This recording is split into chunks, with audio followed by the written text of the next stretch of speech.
Hello there. This is to Sean and Paul Part 2. That's me, Sean Parker, for Empowering the Innocent and False Allegations Watch, talking to Paul Cox from Paul the Other One, his podcast, and Headliners on GB News, where he's become an international star on the most famous TV, the most watched television program of recent decades, apparently, just recently. Hi, Paul. How's it all going? That was good news, wasn't it? It was good, Sean. Yeah.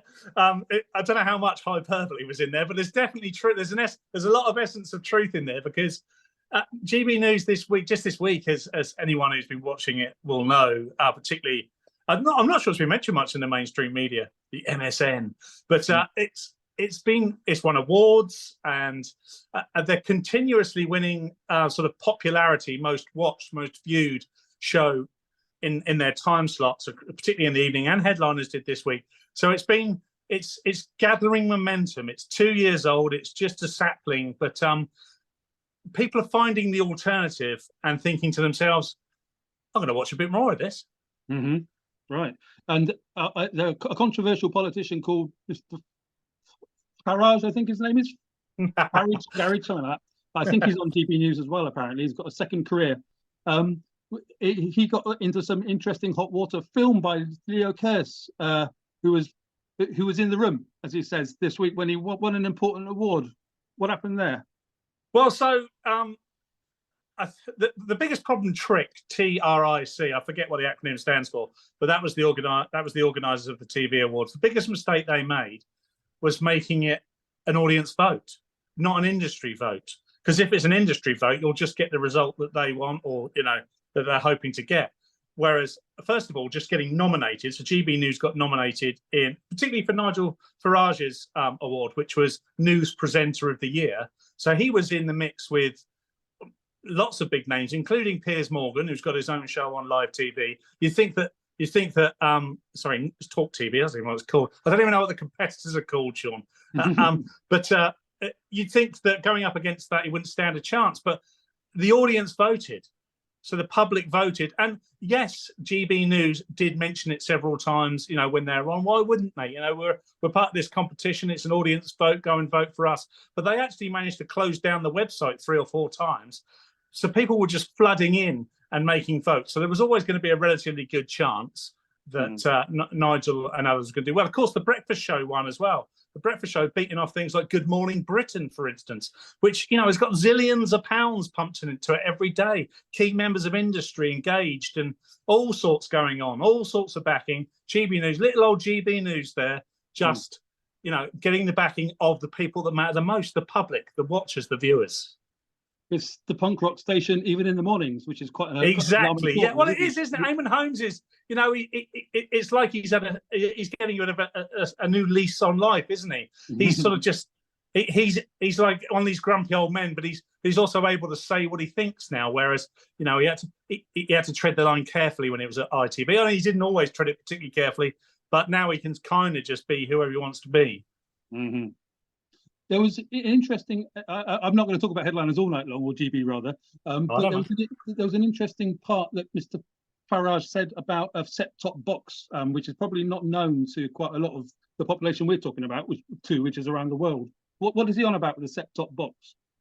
I'll be honest with you, Sean. I don't know this story. I mean, I generally don't know the set-top box story. I'm unaware of it.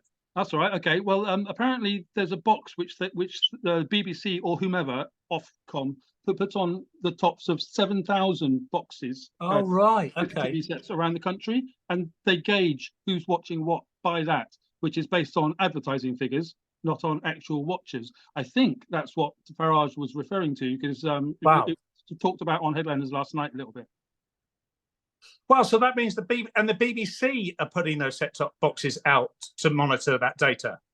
Not entirely sure, but I can't imagine who else. Perhaps it's off. Yeah, no, I can't imagine who else either. And you'd think that that's really interesting. Sorry, because I've just taken that information in as you say it. But that means that it's going into pretty average homes. It could be even better. It could be that they're choosing the homes it goes into, and the data that they're getting back is telling them probably exactly what they don't want to know at the moment, which is that channels like GB News are gaining a lot of momentum. I reckon that's exactly it, and it's a part of the kind of you know, whatever people think about Farage, he does tell his truth, the truth. You know, politics, isn't it? But he does tend to come out with stuff that they don't like, and they are very much not GB News. So I don't have and I've heard about this box for a few years, and working out how they kind of work out the actual ratings comes from this device. Ah, okay. Yeah, So, I wasn't aware of that. I mean, there were a few interesting things that happened, particularly around Nigel Farage. But, you know, like tweets were taken down, tweets with them, you know, their own tweets of Nigel receiving the award and the crowd booing. And if it hadn't been for the footage that was captured inside the room, you probably would have never been aware of it. So essentially, it was the rest of industry there, just, you know, waiting to pat each other on the back and getting awards to the people they want to get the awards to. And all of a sudden, it's Upstart, led by Nigel Farage of all people, is receiving the award. So it was a real slap in the face, I'd imagine, for them to some degree, which is great. I mean, let's face it, I'm not upset by that. And, you know, he is polarizing, Nigel. Of course, you know, he's polarizing. He's linked to Brexit. And he says a lot of things that a lot of people are thinking, particularly around the immigration crisis and the problem at our borders and what it means for our country and the resources of our country and our ability to be able to, you know, build our economy and sustain services. And, you know, whether you agree with it or not, it's very difficult to argue with the logic. What you have to do to argue with it is change what truth is. You have to turn the prism round and say, no, it can't possibly be that, because anyone who thinks that way must be racist. So we can't listen to a racist person because that must be bad no matter what he's saying. So they changed the angle of the prism slightly, so we're all looking at it from a slightly skewed view. Whereas if you line it up, yes, he has some overzealous views about certain things, but at the same time, it's all logical, it's all factual. He adds a little bit of hyperbole to it, and he does sensationalize it sometimes. And I think, you know, that's part of the reason why he's on the TV and he's the politician and the bombastic man that he is, because he's able to do that. But let's face it, that's what you have to be to get your message across. The only reason someone like Keir Starmer, who's like a wet flannel, is getting any of the approval ratings at the moment is because after a while that wears off. You know, you can only have so much of the Boris Johnsons of this world before it all collapses, because of all that, you know, all that great charisma is fantastic, but when there's no substance under it. That's why someone like Tony Blair did very well, because he also had a lot of substance under that charisma, and he was able for 10 years to lead the country quite successfully. Now, I was at the time. I think I mentioned this before. Probably a bit of a Blairite. I was a Labour voter, and I was a fan of Tony Blair. But of course, he was in power a long time, and by the end, it was a bit of a sticky mess, which happens to everybody. But what Nigel is doing is he's able to amalgamate large parts of the community that wouldn't necessarily side with Nigel Farage by just showing them things, showing them the reality, and saying, well, of course, it can be linked to these things. It can be linked to immigration. That's not racism. That's saying this is the problem. It could be thousands of white Americans coming in through the channel. If it was, we'd still have the same problem. But, you know, it's very convenient that it's not white Americans, because you can bring race into it. And then all of a sudden, like I say, you look at it through a different prism, and voila, you've got racism, and you've got everything you need for a cultural war. We hate them, don't we?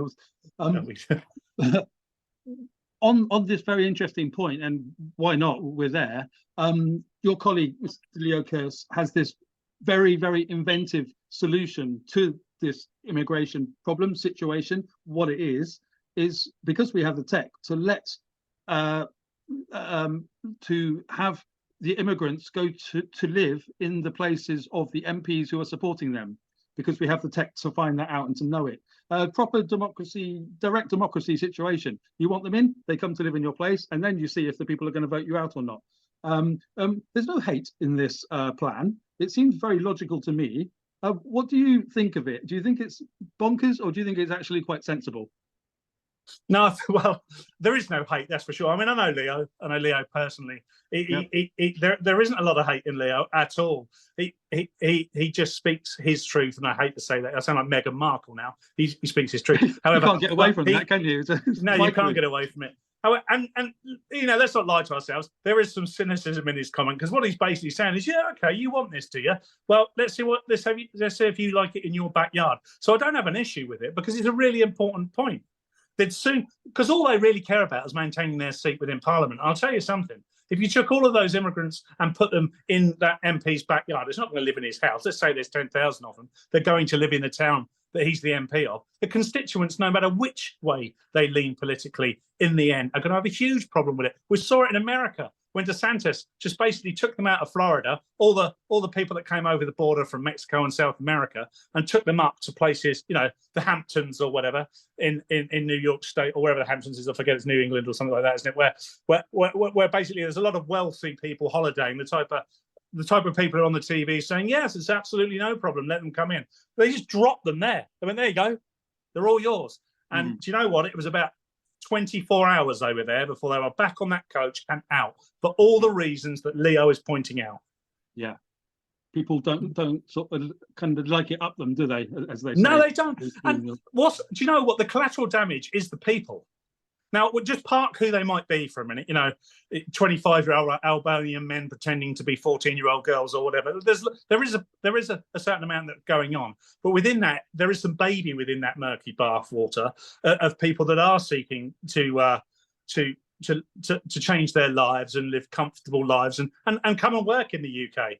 However, that's all getting forgotten because they're just a pawn in a game. Essentially, it is on the left, it's let's get as many in as possible to prove how nice we are. And then on the further parts of the right, it's like, no, we want them all out because they're no use to us whatsoever. Somewhere in the middle, on either side, is the answer to this. And the answer is never going to be uncontrolled immigration. And if you talk, you know, if you ever ask a Labour MP at the moment, they say, of course, nobody wants uncontrolled immigration. That's not what we're saying at all. We need safe passages and all this sort of stuff. However, what it will induce is overwhelming numbers. Whatever you do, as we're seeing at the moment, there will just be overwhelming numbers unless you do probably some quite strong arm action now, like Rwanda or whatever it might be. I mean, lots of people hark towards Australia and say, look, they've managed it there and they've done it well. But the advantage Australia have got is they're 50 million miles away from anywhere else. You try getting there on a rubber dinghy, you are going to get eaten by a great white shark. You're not going to get rescued. You know, there isn't going to be a certain amount of people that are going to make it across. No one is. And, you know, when they put them on Christmas Island back in the early 2000s for a long time, run by a British company, actually, Serco, they put them onto Christmas Island and they filtered them through there. Some were sent back and some went in. We need to do something like that. That's not cruel. What that will do is enable us to correctly measure the people that are coming in. Of course, you chuck human rights into it, and there's nothing wrong with human rights. I'm not saying we should get rid of human rights, but they're all just sticks for the left to beat anyone else who disagrees with them with. So they're just saying, okay, if you start saying some logical stuff they don't like, they'll chuck out human rights, they'll chuck out racism, they'll chuck out bigotry. All of a sudden, you know, there's a picture of some, you know, white bald man with an England top on who represents everyone. Go and get him out. And then that changes the dynamic again, and we just end up in this mess that we're in when no one seems to be able to find a way through. Yeah, well, the country.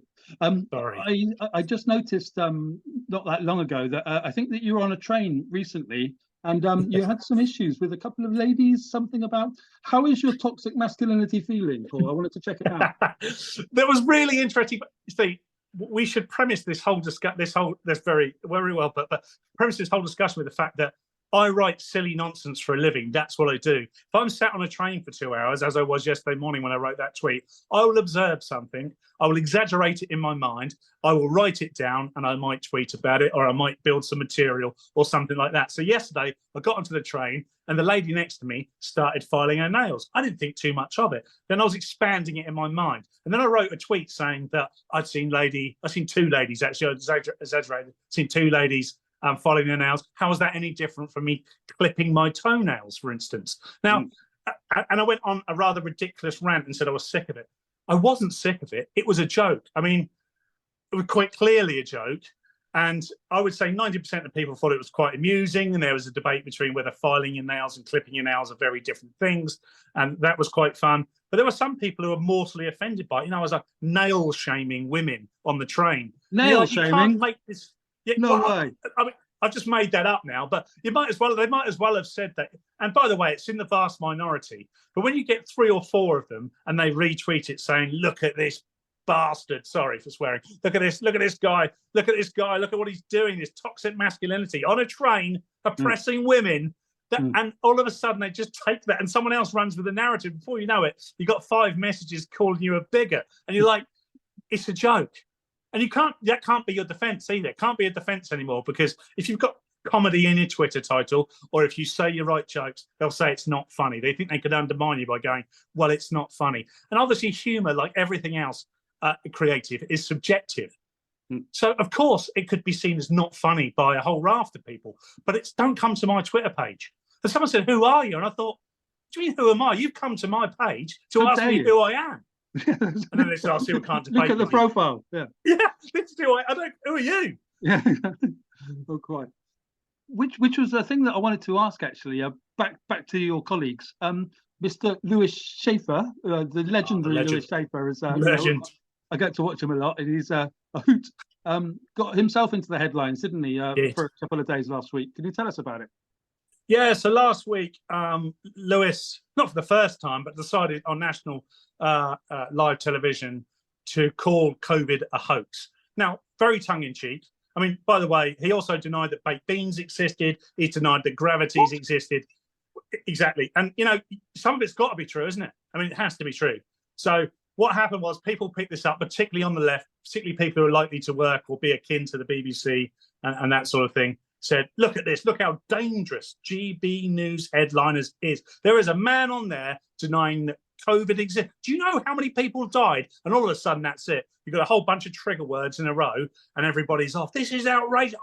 This is exactly why I didn't want GB News. I've never watched GB News, and this is the first time I've seen anything. And look at it, it's outrageous. Meanwhile, nobody's looked to see who said it. It's Louis Schaefer.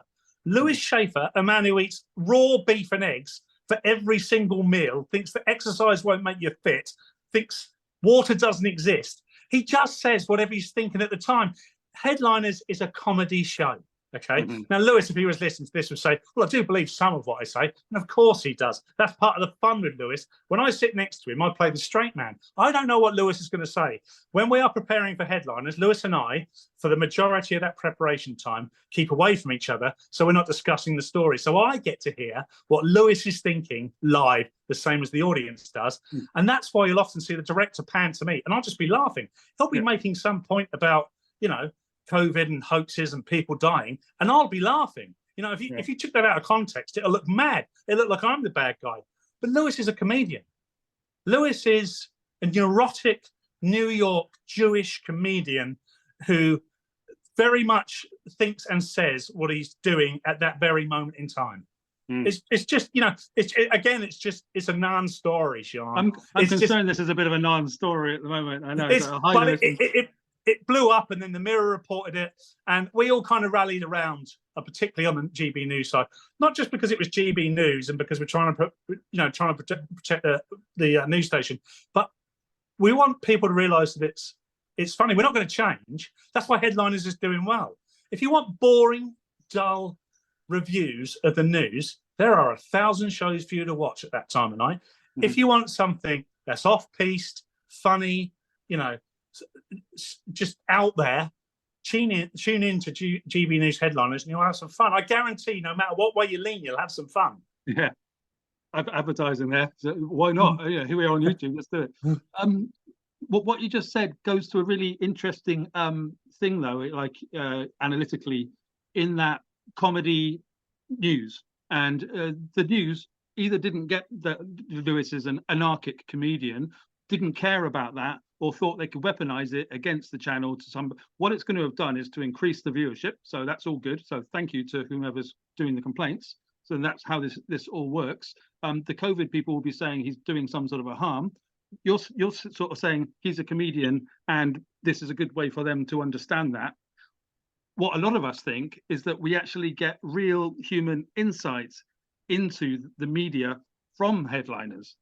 How do all those things fit together? Because it does it very well, possibly by accident. Yeah, some of it's, well, you know, some of it is by accident. There's a couple of things going on there. If I could just break that down a bit. The Daily Mirror are very disingenuous. There's absolutely no way they watched that and thought that's what Louis Schaefer meant. So what they've done is they've taken the emotion of the people that have complained and weaponized it against them. They've said, yes, you're absolutely right. You're absolutely right. This is outrageous. People have died. But Lewis isn't actually, I mean, Lewis took it to the nth degree in saying it's a hoax. But at the essence of what he was saying there's a lot about COVID that was over-exaggerated. And if you take that point, there are millions of people who agree with Lewis. Yeah. So they enjoy the joke because it highlights the stupidity and ridiculousness of things like lockdown and some of the things that we had to do. Some of us, including me, went along willingly with, and now look back in hindsight and think that was the most ridiculous thing I have ever done or we've ever been asked to do. So you've got the Daily Mail over here who could easily do that to someone on the left. Let's not forget that. I'm a centrist, so I'm quite willing to look at both sides. But the Daily Mirror over here are being very disingenuous about that. What we do in the middle and what we do on Headliners is just use our wit to try and make light of some of these bigger, serious stories. Now, in the first section of Headliners, we'll be tackling the big headlines of the day. We'll be quite sober about those stories because it can often be breaking. The first ever Headliners I did in August last year, it was the night after that young girl in Liverpool was shot in her own home by the guy that was sent to prison for life just recently. Now, I'm thinking to myself, how do I deal with that? Well, it's very obvious how you deal with that. You deal with it as a human being. All of a sudden I'm thinking about it now as a father, and you just take that emotion and you say, what a harrowing story. I hope they get the person. And then you get into the second and third section, fourth section in particular, and the stories are lighter, or you've got license to make them lighter. Yeah. And if you took all the news seriously at the moment, there'd be a mass suicide. We'd all be drinking the Kool-Aid, wouldn't we? Because it's ridiculous.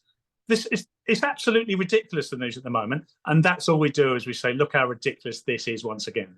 Very successfully, and that's also takes us back to the Lewis point in that he does often say, to ad nauseam sometimes, that it is all a sham. So all of the news in front of him is actually bollocks. And he has a very good point, because every intelligent viewer does realize that the news is manipulated and in all kinds of different directions, from the high level down to the low. And then you've got the different styles. So when the things are going past, with the host having to present what the headlines are, what Headliners does with a certain genius is to put those things in a row. Here comes the Guardian, here comes the Mail, and the tone of it all. And the Star, of course, has become this kind of pop art genius, as far as I'm concerned, with its bizarre things coming from a mad angle. So I think that what Lewis has done is kind of highlighted to everybody that it's rubbish. I'm going to have some fun with it. And by the way, I'm from America, and we're even more rubbish. That kind of thing. I mean, yeah, and he can hide behind that as well. He can plead naivety, really, Lewis. I don't know. I'm from the States. He's been here 25 years. Yeah, he's been here a long time. He can pretend that he doesn't know certain things, which is great. And you are right, this sort of pop art character that he is. There isn't much difference, by the way, between Lewis in real life and Lewis on the screen. That's what's so brilliant. That's what's so brilliant about Lewis. And I'm sure if there was a popularity contest, no matter how brilliant some of the people are, like Leo and Nick and Andrew Doyle, His Royal Highness, I'm sure Lewis would win that popularity contest because he's just so out there. People find it so interesting. I'm happy that you said popularity contest. I had a question that I wanted to ask you earlier, just for fun, of course, Paul. It's brilliant. But I'm not going to ask you who your favourite person on Headliners is, or all of GB News, but let's say Headliners, because we've got enough to choose from anyway. How about you tell me, because there'll be a lot of our fans and people who watch that who are watching, let's face it, what are the characteristics of each of them that you find to be exemplary of them? So let's say with you, Paul Cox would say honest, truth speaking, and very human, for example. Do you want to give me another of them that comes into your mind? Yeah, I'd also like to set the context of that as well. The one thing that's kind of missing piece from all this discussion, before I say all those things, I'm more than happy to, is the producing team behind it. They pick the stories. They pick the order of the stories. They set the scene. We're characters in that play, really. We're not told what to say, never told what to say. Might be told, please don't make light of this particular story because we want, I'll keep our Ofcom rating or whatever it might be. But those are the rules. We all have to abide by that. However, the producer, particularly Martin, the producer, who's the executive producer there, he's very particular about the stories that go on and which order they go in. So that helps set the scene. So that's the missing part of the jigsaw that a lot of the audience don't see. But then you've got people like, and what are people bringing to it?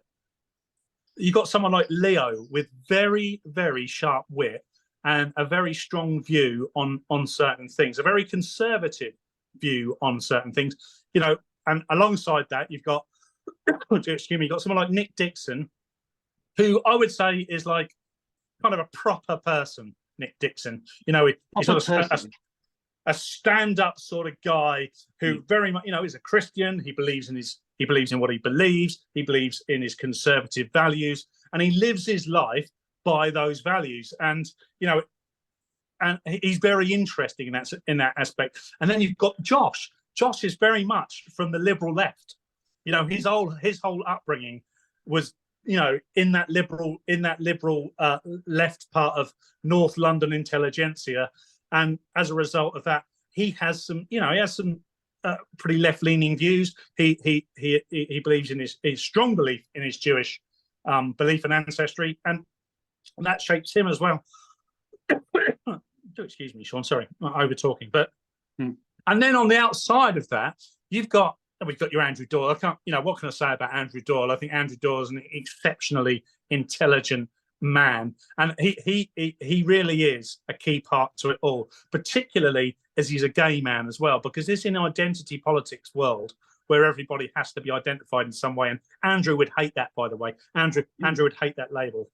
I'm just going to jump in here to let's continue this in a second. But that point you just made about it being important that Andrew's a gay man on GB News, and absolutely, it's understood exactly what you mean. I was talking to Dr. Michael earlier on, Dr. Michael Norton at Bristol, my managing editor, and we were talking about this subject, and I was explaining that the LGBT situation with the trans activists, not the trans people, the trans activist overload of recent times, doing terrible damage to the gay rights campaign of Britain, and in America, much more homophobia coming as a result of that, not by anything that the gay community's done, but what the trans activists are doing to them. And I think I can see in Andrew's eyes sometimes how that must be incredibly frustrating and galling, etc. And I think it is on a personal level to Andrew. I've never had a very deep personal conversation with him about that particular subject, but it is. There are a lot of bad actors in that community now. Excuse me. There are a lot of bad actors in that community now that have hijacked the movement. It used to be gay pride. Do you remember? Gay pride. Mm-hmm. You live in Worthing, not too far from Brighton. There are lots, you know, pretty much the hub of the UK gay scene. And it's been kind of taken away from the people that started the whole movement. A lot of things have been achieved through pride. I don't think anyone's denying that. But now it's become religious. It's become, there are zealots involved. And they say, if you don't, you must do. And all of this nonsense, that's not what it was about. They were just asking to be accepted.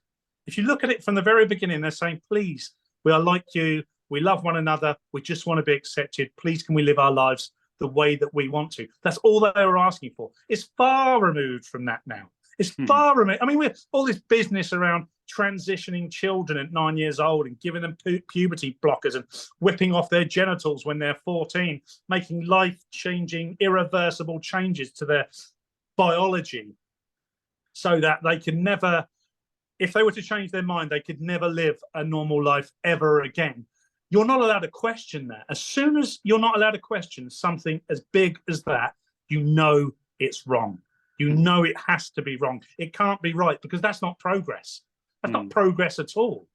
That's not what people are asking for. We've already achieved a lot of progress. You're always going to get people who don't like different races, who don't like different sexualities, who don't like different cultures. Right? They're always going to be the minority. And, you know, you can do your best to educate them, but there has to be some tolerance that they exist. There just has to be some tolerance for everybody's mental health and for everybody to move forward. You cannot change everybody. I'm willing to listen on the trans debate. I'm always willing to listen on trans debate. I know trans comedians that hate this stuff, truly hate this stuff. They just want to get on with their lives. That's all they want to do, is get on with their lives. And there are a lot of bad actors out there that have hijacked this now, and they're running with it. for political gain, for financial gain, for notoriety, whatever it might be, but just for disingenuous means. Yeah. No, it's a fascinating one, which we should probably talk about next time as well, because it's a Yeah, biggie. absolutely. And like, I'll just, it appears like the human rights thing, which is, of course, to any humane person is a really positive thing, but it gets to a position where subjectivity trumps everything else. So what I think about what a human right is more, kind of more important than what you do is, because you're conservative, for example, and I'm something else. And that it's utterly ridiculous, because there's no agreed terms. You can never agree on what that means. And so we can't speak the same language anymore. That's the essence. That's such a good point. Such a good point.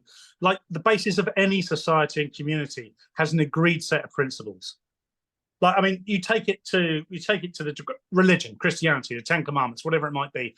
They are an agreed set of principles. You might not agree with them, and I don't live my life to that way. I mean, they're not bad. Most of them are pretty good. I don't go around murdering people or coveting people's goats or whatever. But at the same time, they are an agreed set of principles by which the majority of people are signed up to, and that helps that community be cohesive and function in a certain way.